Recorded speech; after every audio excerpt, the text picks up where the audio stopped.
Okie dokie, artichokes. Time for another episode. Circular Earns Music, and I will be constructing a song for my own fun and creative expression using the Infinite Songbook. Get yourself a copy in Sorcerer Mode, which is my favorite of the modes of this game. I'll shuffle the deck.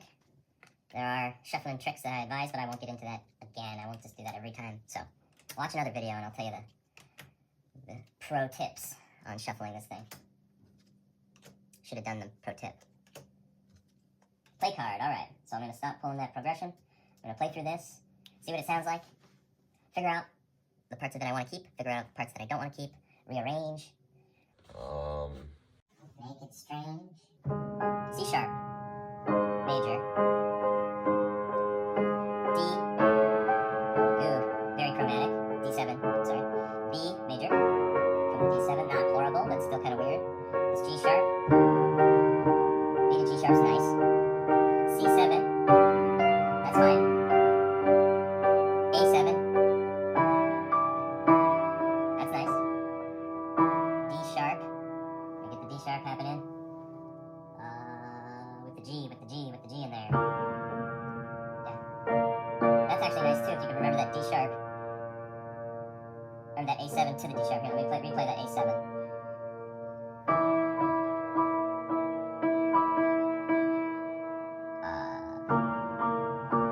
That's nice. If I can get it in time. Now to the G. That's not too bad either. Okay, I made it all the way through this progression there. I'm gonna come back and, make adjustments as they occur to me. And this one already occurred to me that I don't like this chromatic step from the C sharp to the D7, but the rest of it seemed okay. So I'm gonna just pull that C sharp out and put it aside for now. It might come in handy later, but for now let's start this song with the D7.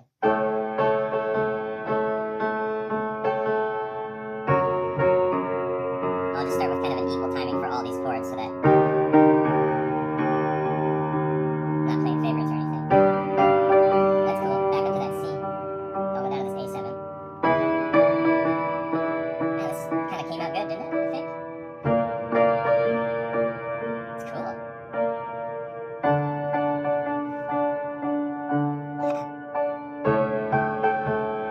Now I'm at this D7 in the beginning of the song, to the B, to the G sharp, to the C7, to the A7,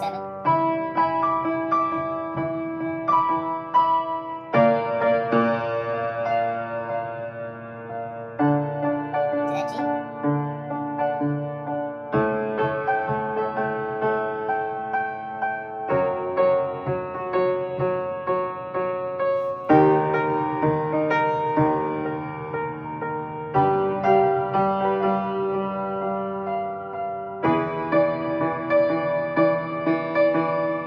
D sharp, come on. That's cool. To the G. What would that C sharp sound like after that G? I still don't want it next to this D7, but it might cycle into something to this C sharp. Let's get the F. Okay.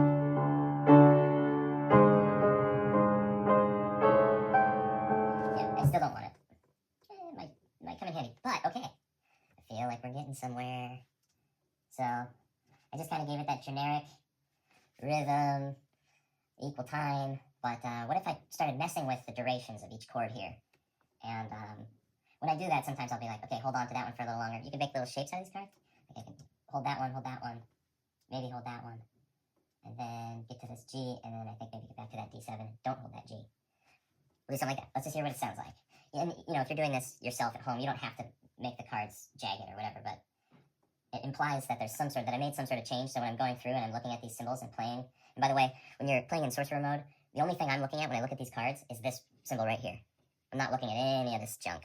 You can do that in the other modes of the game, so it won't slow you down that much. Now, if I don't know what that symbol means, I can look at that junk and figure out how to play it on whatever instrument I'm on. But that's more for a different mode. Right now, we're trying to fit these blocks together, not figure out how to make the blocks, but now we're trying to figure out how to have the blocks interact with one another. And so we're doing it through writing a song. And here we go. Sorcerer Mode for piano in this progression that you just saw me pull out.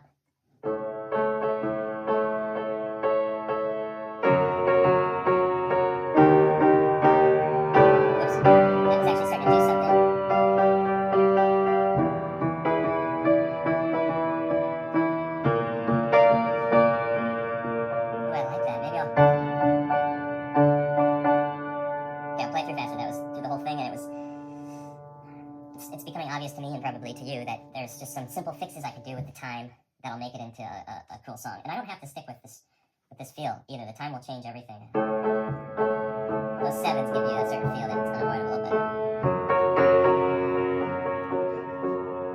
And I might just want to dance a couple of these chords back while I'm writing this song.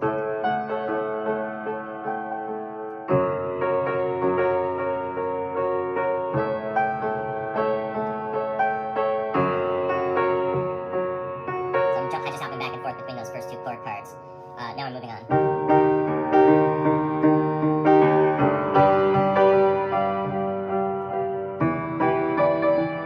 Oops, that was A minor. I should have been playing this A major 7.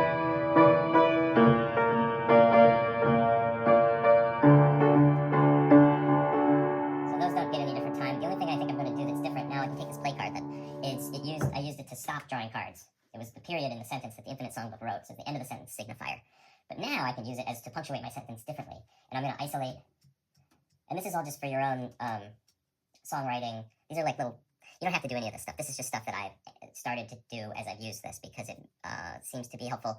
Just to now when I'm looking through this, I can tell that this D7B is, maybe it can be, it's its own little oscillation for a while, until I feel like it starts getting boring, or then I want to move on, and then it goes to that G sharp from the B, and it's very pleasing. And then I can just maybe play through this straight once, and then get back to this, and cycle through this, and then play through this through once, and get back to that, cycle through that. And then when that whole thing becomes boring, now I might want to do something with this C sharp and some other aspect of what I have going on here, or I might just want to draw like another card. Oh, that's a play card. So when you pull a play card first off the top, since it's the thing that tells you to stop pulling the other types of cards, you look at the painting. These little paintings on here have something to do with viewing the logic of music in circles instead of lines, and I think you can see some helpful hints on these cards. But say I just do that, and then I'll bend the rules of the game. Like, I don't want maybe a whole nother progression. Maybe I just wanted this G sharp minor that I could pair with this C sharp, and that could be another little portion of our song. Or maybe I want to keep pulling until I hit a play card and just kind of make it more complicated on myself. But I think right now I'm just going to see what this thing sounds like before I play through this. We've kind of already heard this works. It works to some degree. I can make it work better by playing through it more and feeling, okay, maybe I'll only give each one of these like 2 beats as I march up through it, and then get back to here and giving it a long duration, and then having it just go on a trip, go on a little vacation, and then come back home. And this can be home, and that could be the adventure, and then back home. But then, maybe something happens when they're out on the adventure. So C sharp, let's see what this sounds like. C sharp major, and then G sharp minor. It's nice. Actually, it's not bad.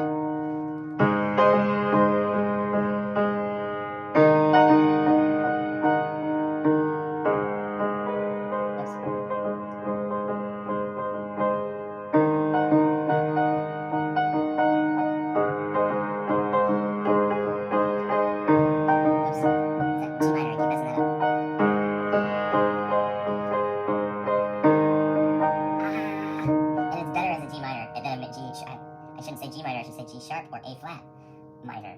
And it actually works better than if it was the major. So, and then C sharp major. Now I have to pause because I'm trying to not get screwed up. Here we go.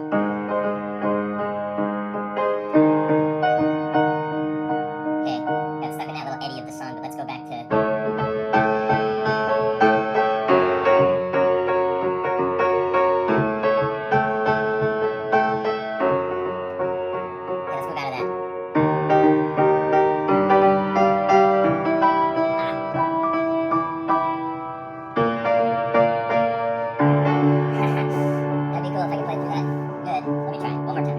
I'll do one loop here and then try to play through that fairly quick, like I just tried and failed. But, okay, moving on here. Okay, one thing I gotta do is use less pedal when I move on.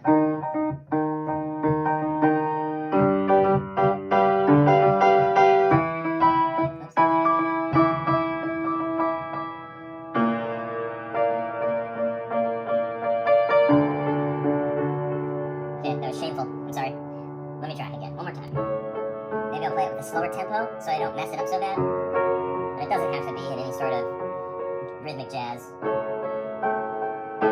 can just be straight ahead. Sometimes that sounds good. It sounds square and blocky. Okay, now I'm gonna climb a ladder here.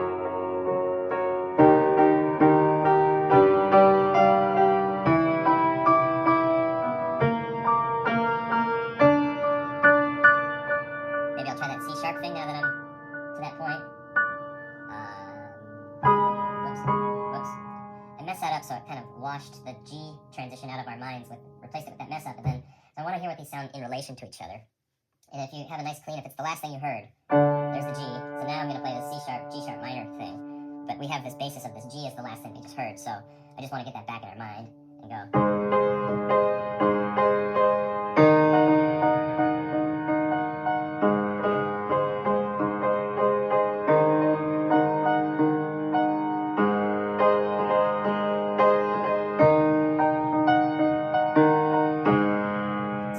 It's screwing me up because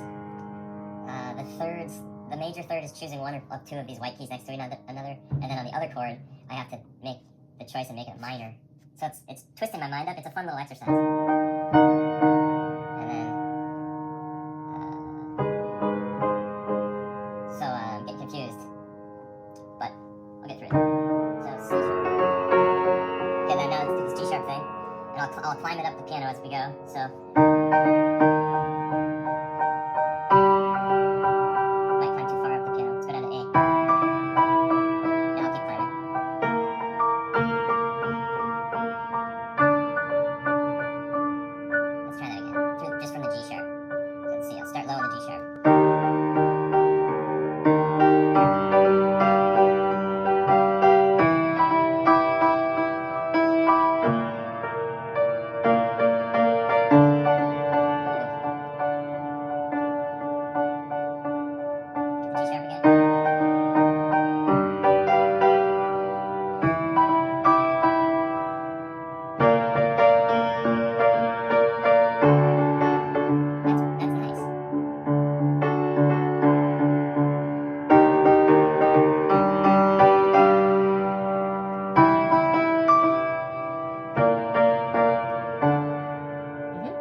Something's happening here. What is? It's not totally clear.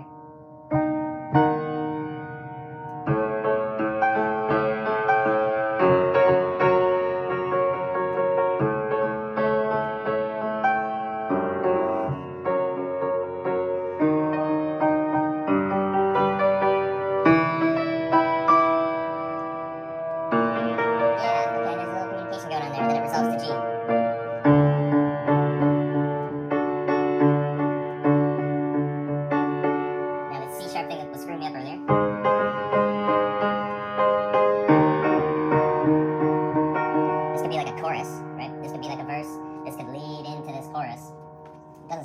Too horrible, but I don't want the C sharp to lead back to this D, so I'm gonna have to loop through and, obviously end with that. So that.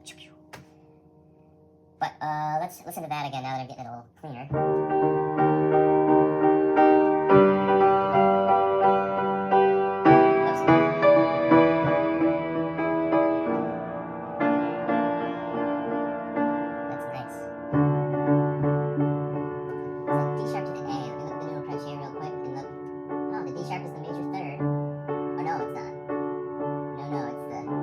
That's why it's like the Locrian fifth. It's the diminished fifth to the A7. So even though A7 is a very happy chord, this is something that I'm starting to like about this whole thing. If I'm forming opinions about this now, I'm going, that's cool. Why was that cool? This is why it was cool. I think this is why it was cool. So you have A sharp here, going to that D. I'm sorry, A major 7 right there, going to this D sharp major.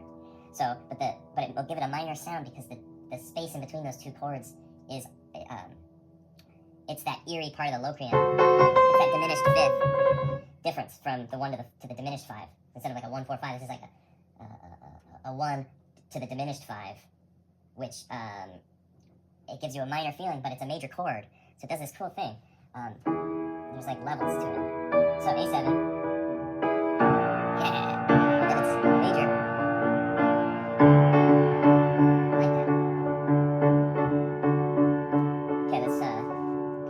I'll do the C sharp thing. Now I'm kind of afraid of it. G minor.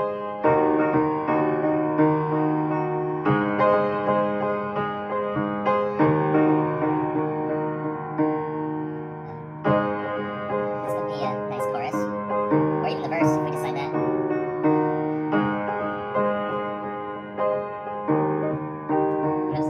Okay, back to that D7 at the beginning.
starting to get a little wacky on it, trying to find more of a melodic structure, just instead of just jumping from chord block to chord block. As the song grows, you'll find yourself adding little decorations onto the chord block sequence. This is just the bone structure of your newly summoned song pet, animal, creature.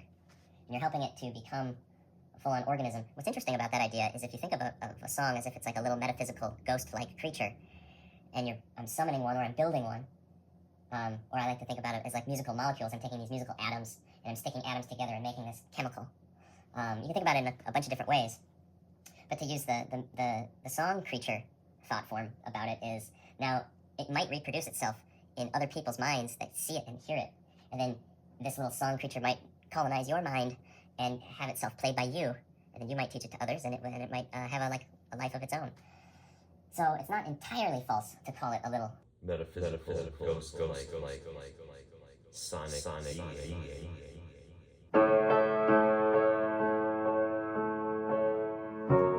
then the mistakes that you make when you try to play it again, that would be akin to like genetic mutation as it makes its reproduction cycles. Should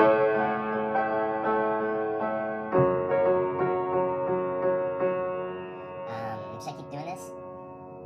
Maybe I'll try to play it differently and see. Just get a little more wacky with it.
Start at that G sharp.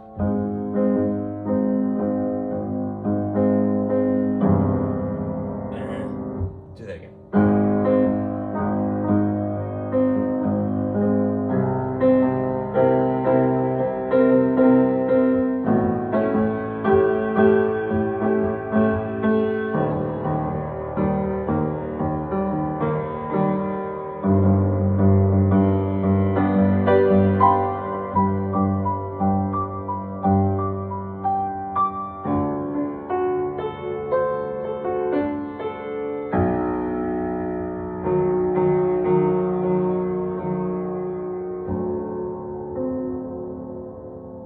Alright. That was probably a long enough ramble of a song. There's nothing special about this B to D7. Looking here at the noodle crutch image, you can instantly comprehend why your opinion is the way it is in a visual way as well as an audible way. So I could say, I like the D to the D7 jump back and forth. And so on the D7, in the D is spun to the mixo mode of the diatonic scale, or what I like to call the stones. The philosopher's stone, or the common stone is the more humble way of saying it, I guess. But okay, let's just look at the relationship. When the D is the tonic, a B to the D, that's the sixth tone in the mixo mode, and so they're very friendly together. Now, if the B is the tonic, what is the D to the B? The D is the minor third to the B. So this really is a great tool and really fun when it clicks. And then the G to the C sharp, that has that minor intonation because it's that diminished fifth relationship that that always brings, even if you're dealing with major chords, if you do that chord change between the two major chords, you'll still get this like minor chord feel from the intervals between those two major chords. Let me try to prove myself right here. So I got this G chord, G major. Now I'm gonna play the C sharp major, which is the weird Locrian thing. Right? It has a little bit of a minor feel, even though I'm playing two major chords there. And then the G minor, D7, the B, and that G sharp, to the C7, to the A7, to the D sharp, which is another Locrian thing, to the G, which is a nice resolve, and then to that C sharp, which is that, and then to the G sharp minor. If you're interested in getting a copy for yourself, I have a website, infinitesongbook.com, where Buy yourself a copy, and see you next time.